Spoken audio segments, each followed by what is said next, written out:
Rory assentiu. Parece que sim. As caixas de 1979 tinham o que você precisava? Tinham. Ou melhor, não tenho certeza.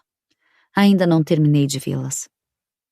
Rory, por força do hábito, moveu a mão para o rosto para ajeitar os óculos, mas percebeu que não os estava usando. Ela nunca os usava quando ficava sozinha com Lane. Obrigada por deixar as caixas para mim. Sem problemas. Eu estava em dívida com você pelo favor de pegar o caso de Camille Bird. Por um momento, os dois ficaram em silêncio. O detetive Davidson parado na varanda da frente e Rory dentro de casa atrás da porta de tela. Posso entrar? Sim, desculpe. Claro, Ron. Rory abriu a porta e levou o chefe para a sala de estar, onde Lane ainda digitava no computador defronte à lareira. Lane, Rory disse. Ron está aqui. Temos que conversar. Lane olhou para ele. Ron, como vai você? Tudo bem, doutor? Os dois apertaram as mãos. Lamento interromper, doutor. É só por um minuto. Não se preocupe. Lane sorriu. Vamos até o escritório, Ron. Rory o convidou. Eles passaram pelo recanto de Rory, onde todas as bonecas estavam sobre as prateleiras, e entraram no escritório. Além das 3 caixas de 1979, que estavam na mesa dela com o conteúdo espalhado na superfície, via-se a fotografia de Camille Bird pendurada no quadro de cortiça com as poucas anotações que Rory fizera quase 2 semanas antes sobre as descobertas da autópsia. Walter Bird me ligou, Gray. Ele disse que não tem notícias suas. Também disse que ligou algumas vezes, mas nunca recebeu retorno. Soa familiar. Ainda não tenho nada para dizer a ele. Então, diga isso a ele. Mas diga alguma coisa. Me sinto péssima, Ron. Concordei em fazer a reconstituição e então meu pai morreu. Fiquei presa à obrigação de encerrar o escritório de advocacia dele e tudo mais que encontrei. Não investi muitas horas no caso. Sinto muito pelo timing, Rory. Sei que você já tem muitos problemas. Ao olhar para a mesa, ela avistou os remanescentes espalhados da investigação sobre o caso de 1979. Rory se lembrou de estar sentada à mesa algumas noites antes, examinando as anotações do pai e se perguntando o que ele estivera fazendo para Thomas Mitchell durante todos os anos em que o representou. Agora ela sabia. Vou voltar para o caso de Camille Bird. Prometo. Você já investigou isso? Dei apenas uma olhada. Rory lembrou-se da noite em que folheara o laudo do médico legista com a imagem da garganta machucada de Camille, faiscando na sua mente. Rory espiou a foto de Camille Bird no quadro de cortiça e sentiu os tentáculos da culpa se arrastando como aranhas pelas suas costas. Tivera um sonho com Camille Bird 2 noites antes, no qual topava com seu cadáver no Grand Park. Ela tentou se desculpar por ignorar o caso, mas a garota estava morta e fria no seu sonho quando Rory a sacudiu. Naquele momento, ao encarar a foto e os olhos da garota morta, Rory sentiu o impulso de se esconder atrás dos óculos de aros grossos, erguer a gola do casaco e desviar o olhar. Vou investir algumas horas nisso. Quando?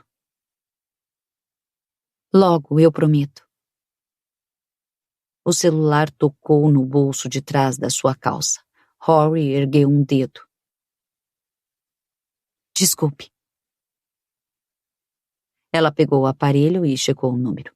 Embora não estivesse em sua lista de contatos, Rory o identificou imediatamente. Ficara gravado na sua memória do jeito como todo o resto ficava. Mas aquele número de telefone específico tinha um significado maior do que simplesmente sua memória notável. Da última vez que tinha recebido uma chamada daquele número, ficou sabendo que seu pai havia morrido. Era uma ironia. Rory se perguntou que ela também estivesse com Ron Davidson quando atendeu a última chamada? Célia? Algo errado? Olá! Célia respondeu, pega de surpresa. Não, nada errado. Bem, não tenho certeza. Preciso vê-la. Tem algo do seu pai sobre o qual não sei o que fazer. Podemos nos encontrar esta semana? Rory consultou a agenda. Tinha de fazer a viagem até o chalé em que Thomas Mitchell iria morar, encontrar-se com o juiz Boyle e a comissão de livramento condicional para a audiência final. Terminar a papelada legal para tirar seu mais novo e único cliente da prisão, programada para acontecer em uma semana. Deixar as finanças dele em ordem e agora dedicar algum tempo à reconstituição do caso de Camille Bird. Tudo isso postergando o desejo ardente de começar a sua própria busca por Angela Mitchell e descobrir o que acontecera com ela. No momento estou muito atarefada, Célia. Rory sabia que o escritório do seu pai estava quase fechado, salvo o caso de Thomas Mitchell. Podemos adiar por 2 semanas? Houve uma pausa antes que a voz suave respondesse. Preciso muito vê-la, Rory. Rory achou que tinha ouvido um choro baixinho. Lembrou-se das lágrimas de Célia rolando pelo seu pescoço quando ela a havia abraçado no escritório. Entendo, Célia. Então, vamos nos encontrar esta semana. Te ligo amanhã para dizer o melhor horário. Ela ouviu outro choramingo e desligou o celular sem esperar pela confirmação. Recolocou o aparelho no bolso de trás e olhou para o chefe. Me dê outra semana, Ron. Enquanto isso, vou ligar para o Sr. Bird e passar informações atualizadas. O detetive assentiu. Tudo bem, mas preciso de algo em breve, Gray. Algo novo, qualquer coisa. Terei algo para você até a semana que vem. Chicago, novembro de 1981. Frank Moore rastreou a genealogia de Angela Mitchell da melhor forma que conseguiu imaginar. Se ela estivesse viva, provavelmente recorreria aos amigos ou à família. Aquela era a esperança dele, porque a outra possibilidade de que ela desaparecera sem depender de ninguém, representava um obstáculo intransponível que ele jamais seria capaz de escalar. Como a encontraria se ela simplesmente tivesse desaparecido, se tivesse deixado o estado para se esconder em um canto do país onde ninguém a procuraria? Com base no que Frank sabia sobre ela, aquela era uma possibilidade bastante plausível. Angela Mitchell fora uma solitária durante toda a vida, passando da tutela dos pais quando criança para uma permanência prolongada em um hospital psiquiátrico juvenil no sul do estado de Illinois, que durou até ela ser solta aos 18 anos. A partir daí, a investigação de Frank ficava nebulosa.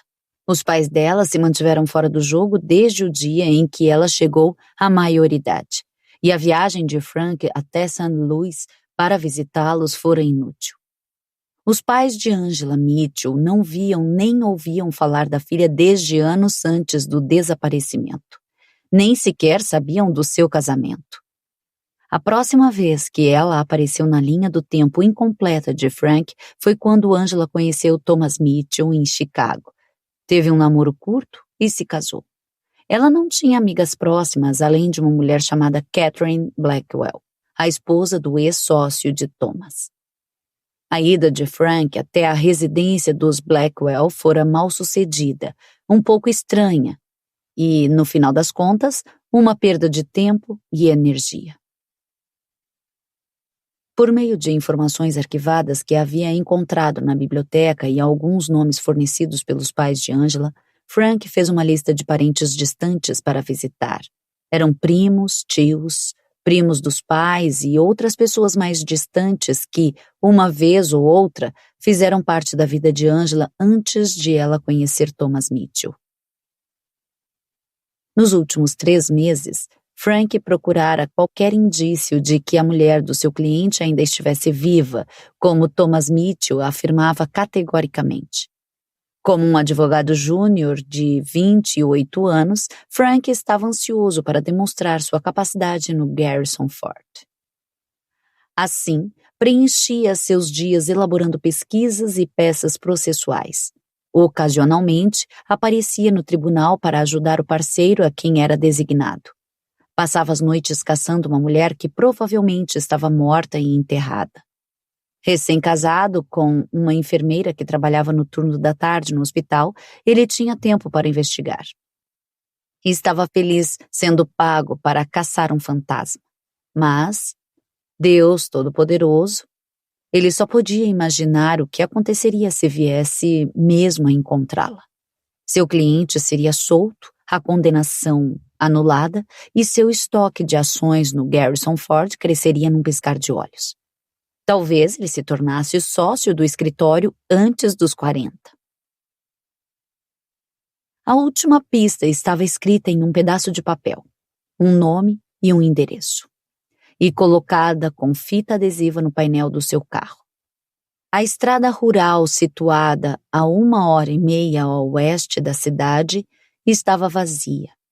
Frank sabia que possivelmente não haveria muito tráfego onde Judas perdeu as botas e dirigia livremente enquanto o sol se punha à sua frente. Os campos de milho se estendiam nos 2 lados da estrada, até onde a vista alcançava. Os talos antes altos estavam agora cortados bem rentes. Grandes fardos de feno enrolados em espirais apertadas salpicavam o campo em padrões aleatórios. Frank chegou a uma bifurcação na estrada, verificou o mapa e virou à esquerda. Depois de mais 5 quilômetros, finalmente viu o topo do prédio de 2 andares se elevando acima do terreno plano. O terreno se estendia por muitos hectares. No meio do nada, a estrutura branca parecia uma prisão. Frank tinha certeza de que parecia assim para muitos dos seus clientes. Ele entrou no estacionamento e passou pela placa indicando que chegara ao Hospital Psiquiátrico Juvenil Bayer Group. Achou uma vaga e estacionou. No interior do prédio, registrou-se. Que residente o senhor veio visitar? A recepcionista perguntou. Nenhum residente. Frank respondeu, postado com o seu terno amassado pela longa viagem desde os escritórios do Garrison Ford. Estou aqui para ver o Dr. Jefferson. O senhor marcou o horário? Sim, liguei no começo da semana. Deixe-me localizá-lo. Por 5 minutos, Frank andou de um lado para o outro na sala de espera. Finalmente, a porta se abriu. Sr. Moore? Frank se virou e se deparou com um homem magro de óculos minúsculos e um longo jaleco branco. Dale Jefferson. Nós nos falamos pelo telefone. Sim. Frank se aproximou e apertou a mão dele. Obrigado por me receber. Lamento que não seja sob circunstâncias melhores. Vamos até o meu consultório. Após seguirem por um longo corredor branco, eles finalmente chegaram ao consultório do Dr. Jefferson, decorado como uma sala de estar.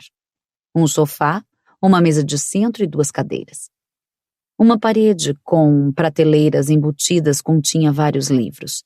O Dr. Jefferson sentou-se em uma das cadeiras e fez sinal para que Frank ocupasse um lugar no sofá. Uma pasta estava sobre a mesa de centro e o Dr. Jefferson a pegou quando se acomodou. É uma pena o que aconteceu com Angela. Terrível. No início não me apercebi da situação porque a mídia nunca usou o nome de solteira. E, infelizmente, Thomas Mitchell recebeu mais atenção do que qualquer uma das suas vítimas. A sociedade está mais interessada no ladrão do que nas vidas que ele roubou. Frank estava ali para discutir a psicologia da sociedade e não ia mencionar que o seu cliente fora condenado pelo assassinato de uma única mulher e não de uma grande quantidade delas. Na realidade, Frank não mencionara sua associação com Thomas Mitchell a ninguém que encontrara durante a busca de meses por Angela. O Tribunal da Opinião Pública culpara Thomas Mitchell por todas as mulheres desaparecidas no verão de 1979. E Frank sabia que precisava ocultar os motivos de estar perguntando sobre uma mulher que supostamente havia sido morta mais de 2 anos antes. Sim, doutor. É uma pena, Frank disse por fim. O senhor disse que a família de Angela está examinando a possibilidade de uma ação civil? Exato. Frank cruzou as pernas. Um jogador de pôquer poderia ver aquilo como uma reação nervosa para esconder a mentira. Estou investigando as questões para ver se uma ação civil é cabível, dadas as circunstâncias. O senhor vai me desculpar. O homem deve ser muito perturbado, mas se não o condenarem à morte pelo que ele fez, devem condená-lo à prisão perpétua e confiscar todos os seus bens. Bem, Frank pigarreou. Verei o que posso fazer. O senhor representa os pais de Angela? Frank fez uma breve pausa. Sim. Pelo que me lembro, eles não tinham um bom relacionamento com ela. É sempre terrível ver relações estremecidas entre pais e filhos, e agora jamais será reparada. Sim, é uma lástima. O senhor tem filhos? Acabei de me casar. Talvez minha mulher e eu tentemos daqui a 1 ou 2 anos. O Dr. Jefferson mostrou a pasta. Como posso ajudar? Ações civis podem ser desagradáveis. Assim, quero descobrir o máximo possível sobre Angela. Sei que ela passou um tempo aqui durante a adolescência e gostaria de fazer algumas perguntas, se o senhor não se importar. Claro. Frank retirou uma folha de papel do bolso interno do paletó. Angela chegou aqui em 1967, quando tinha 17 anos. Exatamente. Quanto tempo ficou aqui? 7 meses. Angela foi embora quando completou 18 anos. Receio que não tenhamos ajudado Angela quanto nós ou os pais dela esperávamos. Então, assim que ela se tornou adulta, foi embora por sua própria conta? Sim. O Bayer Group é um hospital psiquiátrico juvenil. Tratamos apenas jovens com menos de 18 anos e sob a supervisão dos pais ou responsáveis. Quando atingem a maioridade, eles permanecem aqui apenas se decidirem ficar. Angela decidiu não ficar. E por que Angela foi admitida? O Dr. Jefferson abriu a pasta e leu. Transtorno desafiador opositivo, fobia social e transtorno obsessivo-compulsivo. Ela também era autista, o que complicava o tratamento. Quer dizer que, quando Angela completou 18 anos e o hospital não podia mais mantê-la legalmente aqui, os pais a levaram embora? O senhor sabe o que aconteceu com Angela depois da sua permanência aqui? Não, foram os pais que a levaram embora, esclareceu o Dr. Jefferson. Como mencionei, o relacionamento estava estremecido. Durante a permanência de Angela aqui, senti que não víamos fazendo grandes progressos. Então, sugeri aos pais que Angela fosse liberada e voltasse quando tivesse uma atitude mais receptiva para aceitar ajuda. Seus pais foram contra a liberação. Receio que, naquele momento, eles tenham perdido definitivamente a paciência com ela. Frank ajeitou-se no sofá. E daí? Eles a largaram aqui? O Dr. Jefferson deu de ombros. Eu não colocaria dessa maneira. Eles queriam ajudar Angela, mas se sentiam incapazes de fazê-lo sozinhos. Então, ela fez 18 anos. O senhor não podia mantê-la aqui. Para onde ela foi? Voltou para a casa dos pais? O Dr. Jefferson balançou a cabeça. Não. Angela foi liberada por vontade própria. Naquele momento, ela era maior de idade. Sim, mas com apenas 18 anos. Não tinha emprego, dinheiro e, presumo, transporte. Para onde ela foi? Ela simplesmente saiu andando pelo milharal? Um dos nossos orientadores tentou acompanhá-la por algumas semanas, mas nunca mais ouviu falar dela. O último endereço que tivemos de Angela era em Peoria, em Illinois. O que havia em Peoria? Pelo que me lembro, uma amiga de Angela vivia lá. A amiga apareceu aqui no dia em que Angela foi liberada e a ajudou a arrumar as coisas dela. De acordo com os nossos registros, Angela foi embora com ela. O senhor tem o nome dessa amiga? Frank perguntou de supetão e fez uma pausa para controlar a excitação. Era a primeira pista real que encontrara na sua busca por alguém que pudesse estar ligado a Angela Mitchell na sua vida adulta. Se ela for parente, poderemos adicionar o nome dela na ação civil. Claro! O Dr. Jefferson folheou a pasta, retirou uma papeleta e a empurrou na frente de Frank. O sobrenome era Schreiber. Era uma das nossas enfermeiras de plantão. Não tenho certeza se esse continua sendo o endereço correto.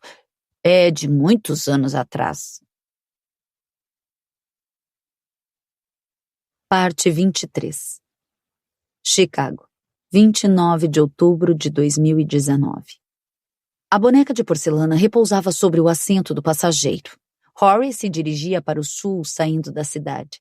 Seguiu pela Via Expressa Kennedy, entrou na I-94. Depois pegou a I-80 leste por um curto trecho e saiu na Avenida Calumet. Entrou na cidade de Munster, em Indiana, 50 minutos depois de deixar sua casa em Chicago. A cervejaria Three Floyds estava fechada havia muito tempo quando ela entrou no estacionamento. A última vez que estivera na cervejaria fora em maio para o dia de Dark Lord, um evento pago com 12 horas de duração em que os amantes de cerveja preta tinham a única oportunidade do ano de comprar sua cerveja favorita. Rory comparecia porque era um dos raros eventos públicos de que gostava, já que a cerveja circulava generosamente e Lane manifestara interesse. Ela não ia pela mesma razão de todos, abastecer-se de Dark Lord, embora também fizesse isso. A maioria das pessoas, depois que o estoque de Dark Lord acabava, tinha de esperar até o ano seguinte para comprar um novo lote. Rory, afortunadamente, não integrava a maioria. Ela apanhou a boneca e saiu do carro. Sua respiração era visível no ar frio da noite. Rory puxou o gorro para baixo, ajeitou os óculos e dirigiu-se ao prédio. O estacionamento estava iluminado por uma única lâmpada halógena no topo de um poste alto no meio do terreno. Enquanto caminhava pelo asfalto, o brilho dourado da lâmpada se misturava com suas pegadas ainda vermelhas, criando um rastro laranja. Rory notou as pegadas estranhas e bateu os coturnos contra o chão para livrá-los do último barro vermelho que restava de Sturdy Rock do início do dia. A lembrança das pegadas vermelhas como sangue deixadas no chalé causou-lhe um arrepio. Daí, a viagem a Munster para acalmar os nervos. A geladeira da sua casa estava vazia. Ela caminhou até a lateral da cervejaria e bateu na porta de metal cinza, que se abriu quase imediatamente. Harry, a dama das bonecas. Um homem corpulento a cumprimentou. Sua barba abundante descia até o peito e tinha listras grisalhas. Ele usava um boné de cervejaria. Você quase conseguiu chegar a 6 meses. Harry saíra do dia do Dark Lord, em maio, com o que a maioria consideraria uma quantidade equivalente a um ano de cerveja preta. No entanto, na maior parte do tempo, ela tivera pausas e o seu consumo de álcool sempre crescia quando ela estava em um intervalo. E os acontecimentos mais recentes da sua vida fizeram-na acabar prematuramente com o resto. Kip, é sempre bom ver você. Harry mostrou a boneca. Uma Simon e Halbig, alemã rara e em excelente estado. O homem corpulento pegou a boneca e a examinou como se soubesse o que estava olhando. Cofiou a longa barba. Posso encontrar uma boneca assim no Walmart? Sem chance. Taylor está implorando por uma. Ela ficou sabendo da boneca que dei para Beck no aniversário dela. Harry sabia que Kip tinha várias netas. Como ele vivia procurando superar os avós rivais nos aniversários e no Natal, as bonecas de porcelana restauradas tinham sido seu presente nos últimos 2 ou 3 anos. Eram raras e caras e não podiam ser superadas pela concorrência. Harry não tinha certeza do que faria quando todas as netas de Kip tivessem sido presenteadas com suas bonecas raras. Ela teria de raciocinar as Dark Lord como todo o mundo. Até lá, continuaria fazendo seu escambo. No varejo? Kip perguntou. Harry deu de ombros. Provavelmente $400. E o que você está querendo? 2 caixas. Honestamente? Estou sendo generosa. Kip tornou a cofiar a barba, olhando para a boneca Simon e Halbig. Você tem os papéis dela? Fala sério? Harry enfiou a mão no bolso do casaco cinza e apresentou os papéis originais, que descreviam a boneca. No ano anterior, ela a comprara em um leilão por quase nada. Estava em péssimas condições, com diversas rachaduras na porcelana e sem uma parte do cabelo. Com habilidade, Harry reparou as rachaduras, eliminando-as quase até a invisibilidade. Ela havia recorrido à tia Greta para encontrar uma solução para os pedaços calvos no crânio, o que, é claro, a tia-avó tinha encontrado. Quando Harry entregou a boneca naquela noite, parecia nova em folha. Se ela voltasse para a mesma sala de leilões onde encontrara a boneca, livrar-se dela traria um pagamento superior a $400. Pegando os papéis, Kip fez que sim com a cabeça. Já venho. Alguns minutos depois, eles atravessaram o estacionamento. Kip empurrou um carrinho de mão com 2 caixas de cerveja preta empilhadas até o carro de Harry, colocando-as no porta-malas e o fechou. Harry entrou no veículo e deu a partida. Baixou a janela quando Kip deu um tapinha no vidro. Você pisou em alguma abóbora antes de vir para cá? Kip indicou as pegadas alaranjadas ao redor do automóvel. Não em uma abóbora esmagada. Harry empurrou os óculos para o alto do nariz. Mas em uma tremenda porcariada, sem dúvida. Tentou esboçar um sorriso. É por isso que estou aqui à meia-noite. Vamos deixar por isso mesmo. Sim. Quando recebi seu telefonema, imaginei que você estivesse precisando muito de uma dose. É cerveja, Kip. Não heroína. Uma dose é uma dose. Kip enfiou a mão no bolso do casaco e tirou uma garrafa de cerveja gelada por ter saído direto do refrigerador. Do outro bolso, apanhou um canivete suíço com o emblema da Dark Lord. Ele o abriu e a lâmina de 2 gumes brilhou. Um deles afiado como um bisturi. O outro ostentava um abridor de garrafas. Kip destampou a garrafa e a entregou a Rory pela janela.